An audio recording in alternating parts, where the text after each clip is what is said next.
ಇಂದು ಸಾವಯವ ಕೃಷಿಯ ಬಗ್ಗೆ ಅದ್ಭುತವಾದ ಮಾತುಗಳನ್ನು ಆಡಿದ ಸಾವಂತ್ ಸಾವಯವ ಕೃಷಿ ನಾಯಕ್ ಇವರಿಂದ ನಮಗೆ ಗೋಕೃಪಾಮೃತ ಒಂದಿದ್ರೆ ಸಾಕು. ಇದು ಗೋಕೃಪಾಮೃತ ಹೇಗಿದೆ ಅಂತಂದ್ರೆ ನಮ್ಮ ಬೆಳೆಗೆ ಏನೂ ಬೇಕಾಗಿಲ್ಲ. ಒಂದು ದೇಸಿ ಹಸು ಇದ್ರೆ ಸಾಕು, ಅದರ ಮಜ್ಜಿಗೆ, ಸಾವಯವ ಬೆಲ್ಲ, ಒಂದು ಪ್ಲಾಸ್ಟಿಕ್ ಡ್ರಮ್ 200 ಲೀಟರ್, ಇಷ್ಟೇ, ಬೇರೆ ಏನು ಬೇಕಾಗಿಲ್ಲ. ಆದರೆ ಮಾಡಬೇಕಾದ್ರೆ ಏನು ಕಠಿಣ ಇಲ್ಲ, ತುಂಬಾ ಸರಳ ಇದೆ. ಅದನ್ನ ಹೇಗೆ ಮಾಡೋದಪ್ಪ? ಅದಕ್ಕಿಂತ ಮುಂಚೆ ಇದು ನಮಗೆ ಹೇಗೆ ಬಂತು ಅನ್ನೋದ್ರ ಬಗ್ಗೆ ಸ್ವಲ್ಪ ತಿಳ್ಕೊಳ್ಳೋಣ. ಪರಮ ಪೂಜ್ಯ ಶ್ರೀ ಅದೃಶ್ಯ ಕಾಡಸಿದ್ದೇಶ್ವರ ಸ್ವಾಮೀಜಿ ಕಲ್ಯಾಣ ಮಠದ ಗುರುಗಳು ಹಾಗೂ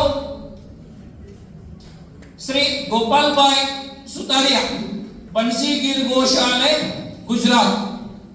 ಈ ಬನ್ಸಿಗಿರ್ ಗೋಶಾಲೆ ಗುಜರಾತ್ ಅವರು ಗೋಕೃಪಾ ಅಮೃತ ಕಲ್ಚರ್ ನಮಗೆ ಉಚಿತವಾಗಿ ನೀಡ್ತಾ ಇದ್ದಾರೆ.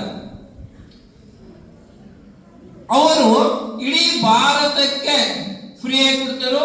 ಫ್ರೀಯಾಗಿ ಕೊಡೋದು ಅಷ್ಟೇ ಅಲ್ಲ, ನಾವು ಎಲ್ಲಿ ತಿರ್ಕಲ್ಲಿ ಫ್ರೀಯಾಗಿ ಬಂದು ಈ ಸೇವೆ, ಇದರ ಮಹತ್ವವನ್ನು ಹೇಳ್ತಾರೆ. ಅದಕ್ಕೆ ನಾವೀಗ ಒಂದು 5 ವರ್ಷದಿಂದ ಈ ಕಾರ್ಯದಲ್ಲಿ ಕರ್ನಾಟಕಕ್ಕೆ ನಾವು ಈ ಕಾರ್ಯದಲ್ಲಿ ತೊಡಗಿದ್ದೀವಿ. ಸುಮಾರು ಇಲ್ಲಿವರೆಗೆ 5 ಲಕ್ಷ ಜನರಿಗೆ, ನಮ್ಮ ರೈತ ಬಂಧುವರಿಗೆ ಇದನ್ನು ಉಚಿತವಾಗಿಯೇ ಹಂಚ್ತಾ ಇದ್ದೇವೆ. ನಾವು ಈ ಗೋಕೃಪಾಮೃತ ಕಲ್ಚರ್ನ ತಯಾರಿ ಹೇಗೆ ಮಾಡೋದು? ಬಹಳ ಸರಳ ಇದೆ. 200 ಲೀಟರ್ ಒಂದು ಪ್ಲಾಸ್ಟಿಕ್ ಡ್ರಮ್ ಸ್ವಚ್ಛವಾಗಿರಬೇಕು. 2 ಕೆಜಿ ಸಾವಯವ ಬೆಲ್ಲ, 2 ಲೀಟರ್ ಜವಾರಿ ಆಕಳ ಮಜ್ಜಿಗೆ, ಅದು ತಾಜಾ ಇರಬೇಕು. 1 ಲೀಟರ್ ಹಾಲು ಇದ್ರೆ 2 ಲೀಟರ್ ಮಜ್ಜಿಗೆ ಮಾಡಬಹುದು ನಾವು. ಎಷ್ಟು? 1 ಲೀಟರ್ ಹಾಲು ಇದ್ರೆ 2 ಲೀಟರ್ ಮಜ್ಜಿಗೆ ಮಾಡಬಹುದು. ಮಜ್ಜಿಗೆಯಲ್ಲಿ ಬರ್ತಕ್ಕಂಥ ಬೆಣ್ಣೆ ಪೂರ್ಣ ತೆಗಿಬೇಕು.